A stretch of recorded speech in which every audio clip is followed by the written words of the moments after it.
A step-by-step guide for beginners to applying for a student visa to Australia. Hi, this is Nicholas Yock, a registered migration and education agent. And since starting Pathway to Oz, I think I have lodged more student visas to Australia than almost anyone on this earth. I think it's the most, top 3 for sure, okay? We have lodged a ton of visas. And after reviewing our approval rates compared to the industry, I'm pretty confident we're well above, considering the courses they're studying or nationalities. Today I'm gonna share some tips and just go over some very basics of how to apply for a student visa. If you are looking to apply for a student visa or you want assistance with a course, jump on, contact Pathway to Oz.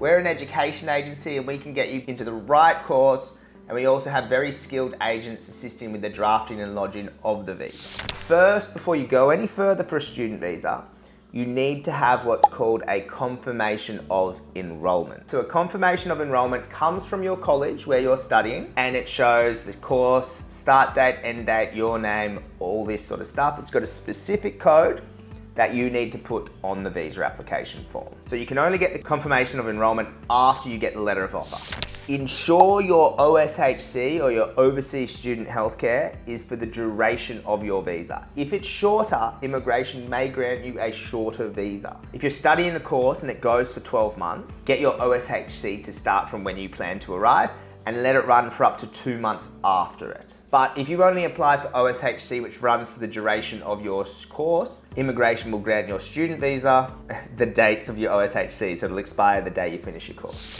Ensure you meet the English and financial requirements. So depending on your nationality and assessment level of the college you're attending, you might not need to provide evidence of English or evidence of financials. However, for a lot of countries, it is mandatory, so you need to make sure that your financials and your English meet these standards. I would always recommend as well to give yourself a little buffer. So if you need to show 40,000 Australian dollars, show 41,000, just because you might miscalculate the living costs or exchange rate might change. You don't want to be a tiny bit short. Give yourself a buffer. The genuine student statement. This is the reason for 99.999% of the refusals to Australia. Maybe not that, but it is a reason for most refusals. You need to convince immigration that you are a genuine student, and the reason you're studying this course is because you have a genuine interest in this course. You need to make sure that you can provide a genuine reason for studying this course, the financial incentives that you will get from studying this course, discuss alternative options why you didn't study the course in your home country. I'll put a link below. We've got a million sort of really great articles on exactly what you need to show. Check that out.